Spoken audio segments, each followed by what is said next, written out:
Hi hello, ಹೇಗಿದ್ದೀರಾ ಎಲ್ರು? Welcome back to kiddy Mayanshi channel. ಇವತ್ತಿನ ಈ ವಿಡಿಯೋದಲ್ಲಿ ತಿಮರೆ ಎಲೆಯ ಚಟ್ನಿ ಅಂದ್ರೆ ಒಂದೇ ಲಗ ಎಲೆಯ ಚಟ್ನಿನ ಹೇಗ್ ಮಾಡೋದು ಅಂತ ಹೇಳಿಕೊಡ್ತಾ ಇದ್ದೀನಿ. ಇದನ್ನ ಕನ್ನಡದಲ್ಲಿ ಒಂದೇ ಲಗ ಅಂತಾರೆ, ಹಾಗೇನೆ ಸಂಸ್ಕೃತದಲ್ಲಿ ಬ್ರಾಹ್ಮಿ ಎಲೆ ಅಂತ ಕರೀತಾರೆ. ಇದರಲ್ಲಿ ಹಲವಾರು ವಿಧದ ಔಷಧೀಯ ಗುಣಗಳಿವೆ. ಇದರ ರಸ ಅಥವಾ ಎಲೆಯನ್ನ ಚಿಕ್ಕ ಮಕ್ಕಳಿಗೆ ತಿನ್ನಲಿಕ್ಕೆ ಕೊಡೋದ್ರಿಂದ ಅವರಲ್ಲಿ ಐಕ್ಯೂ ಪವರ್ ಹೆಚ್ಚಾಗುತ್ತೆ, ಏಕಾಗ್ರತೆ ಕೂಡ ಹೆಚ್ಚಾಗುತ್ತೆ.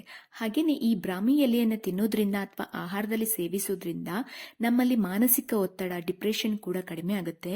ಅದರ ಜೊತೆಗೆ ಇದು ಮೆದುಳಿನ ಅಂಗಾಂಶಗಳಿಗೆ ಶಕ್ತಿ ಒದಗಿಸೋದ್ರಿಂದ ನಮ್ಮಲ್ಲಿ ನೆನಪಿನ ಶಕ್ತಿ ಕೂಡ ವೃದ್ಧಿಯಾಗುತ್ತೆ. ಸೊ ಒಟ್ಟಾರೆ ಹೇಳ್ಬೇಕಂದ್ರೆ ಇದರ ನಿತ್ಯ ಸೇವನೆಯಿಂದ ನಮ್ಮ ಬುದ್ಧಿ ಚುರುಕಾಗುತ್ತೆ ಅಂತಲೇ ಹೇಳ್ಬಹುದು. ಹಾಗಿದ್ರೆ ಬನ್ನಿ ತಿಮರೆ ಎಲೆ ಚಟ್ನಿನ ಹೇಗೆ ಮಾಡೋದು ಅಂತ ನೋಡೋಣ. ಇಲ್ಲಿ ನಾನು ತಿಮರೆ ಎಲೆ ಚಟ್ನಿಗೆ 1 ಹಿಡಿ ಆಗುವಷ್ಟು ತಿಮರೆ ಎಲೆಯನ್ನು ತಗೊಂಡಿದ್ದೇನೆ.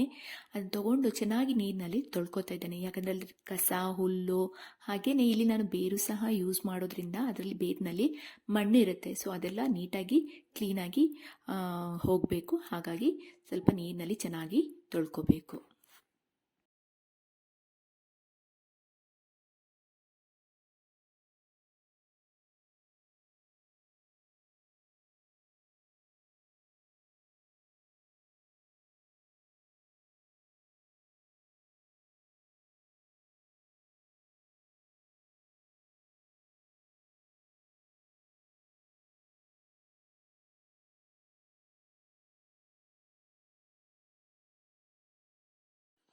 ಹೀಗೆ ಚೆನ್ನಾಗಿ ತೊಳ್ಕೊಂಡ್ಮೇಲೆ ಇವಾಗ ಏನು ಮಾಡಬೇಕಂದ್ರೆ ಇದನ್ನು ನಾವು ಸಣ್ಣದಾಗಿ ಕತ್ತರಿಸ್ಕೊಳ್ಬೇಕು.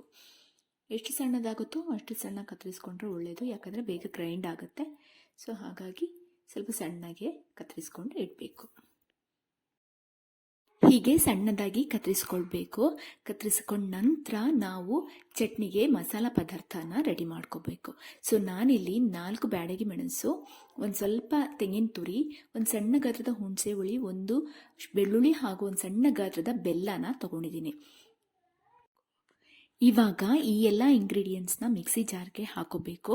ಅದ್ರ ಜೊತೆಗೆ ನಾವು ಕತ್ತರಿಸಿಟ್ಕೊಂಡಂತಹ ತಿಮರೆ ಎಲೆಯನ್ನು ಕೂಡ ಹಾಕೋಬೇಕು. ಇಲ್ಲಿ ನಾನು ತಿಮರೆ ಎಲೆ ಜೊತೆಗೆ ಒಂದು ಸ್ವಲ್ಪ ಉಪ್ಪು ಹಾಕ್ಕೊಂಡು ರುಬ್ಕೊಳ್ತಾ ಇದ್ದೀನಿ.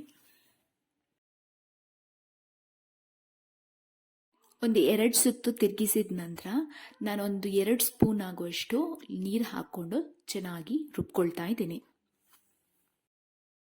ಜಾಸ್ತಿ ನೀರು ಹಾಕಬೇಡಿ, ಯಾಕಂದರೆ ನೀರಾದರೆ ತುಂಬ ತೆಳು ಬರುತ್ತೆ ನಮ್ಮ ಚಟ್ನಿ. ಸೊ ಸ್ವಲ್ಪ ಗಟ್ಟಿನೇ ಇರಲಿ, ಸ್ವಲ್ಪನೇ ನೀರು ಹಾಕಿದರೆ ಸಾಕು. ನೋಡಿ, ಇಷ್ಟು ರುಬ್ಕೊಂಡ್ರೆ ಸಾಕು. ಮಸಾಲ ಅಂದರೆ ನಮ್ಮ ಚಟ್ನಿ ಇಷ್ಟು ಪೇಸ್ಟ್ ಆದರೆ ಸಾಕು. ನೋಡ್ಕೋಬಹುದು ಹೇಗೆ ಬಂದಿದೆ ಅಂತ. ನಾನಿಲ್ಲಿ ರೆಡ್ ಚಿಲ್ಲಿ ಯೂಸ್ ಮಾಡಿದ್ರಿಂದ ಕಲರ್ ರೆಡ್ ಆಗಿ ಬಂದಿದೆ. ನಿಮಗೆ ರೆಡ್ ಚಿಲ್ಲಿ ಬೇಡ ಅಂದರೆ ಗ್ರೀನ್ ಚಿಲ್ಲಿನ ಕೂಡ ಯೂಸ್ ಮಾಡ್ಕೋಬಹುದು. ಹಾಗೇನೆ ಬೆಲ್ಲ ಕೂಡ ಇಲ್ಲಿ ಸಣ್ಣ ಗಾತ್ರದ ಬೆಲ್ಲ ಯೂಸ್ ಮಾಡ್ಕೋಬೇಕು, ಇಲ್ಲಾಂದರೆ ತುಂಬ ಸ್ವೀಟ್ ಆಗಿರುತ್ತೆ. ಸಣ್ಣ ಗಾತ್ರದ ಬೆಲ್ಲ ತುಂಬ ರುಚಿ ಕೊಡುತ್ತೆ.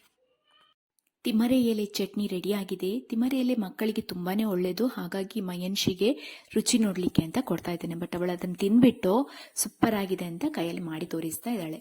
ಸೊ ನೀವು ಮನೆಯಲ್ಲಿ ಟ್ರೈ ಮಾಡ್ತೀರಾ ಅಂತ ಅನ್ಕೊಂಡಿದ್ದೀನಿ. ಟ್ರೈ ಮಾಡಿ ಹೇಗಿದೆ ಅಂತ ನನಗೆ ಕಮೆಂಟ್ ಬಾಕ್ಸಲ್ಲಿ ತಿಳಿಸಿ. ಇನ್ನು ಯಾರೆಲ್ಲ ಸಬ್ಸ್ಕ್ರೈಬ್ ಮಾಡದೆ ಚಾನಲ್ ನೋಡ್ತಾ ಇದ್ದೀರೋ ಪ್ಲೀಸ್ ಸಬ್ಸ್ಕ್ರೈಬ್ ಮಾಡಿ. Thank you for watching. Bye.